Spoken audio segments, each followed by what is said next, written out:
I say one story, share library story.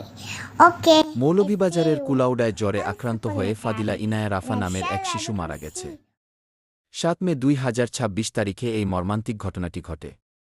নিহত রাফা মৌলভীবাজারের দি flower KG and high স্কুলের KG ২ এর শিক্ষার্থী ছিল। জানা গেছে, সামান্য জ্বর থেকে মাত্র কয়েক দিনের ব্যবধানে তার মৃত্যু হয়। নিহত শিশু রাফা কুলাউড়া উপজেলার কর্মধা ইউনিয়নের পূর্ব হাসিমপুর নিবাসী জোনাব আলীর একমাত্র সন্তান। তিনি ব্যাংক কর্মকর্তা।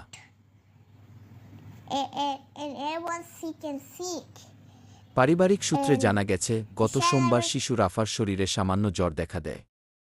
প্রাথমিক অবস্থায় বিষয়টি সাধারণ মনে হলেও ঘটনার দিন ভোরবেলা হঠাৎ তার পুরো শরীর অবশ হয়ে যেতে শুরু করে।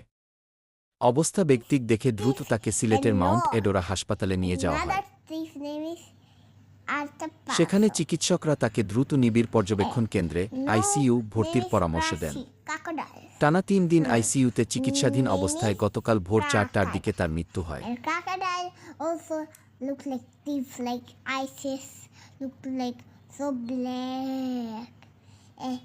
মেধাবী এই শিশুটির মৃত্যুতে পরিবার ও এলাকাবাসীর মধ্যে গভীর শোকের ছায়া নেমে এসেছে।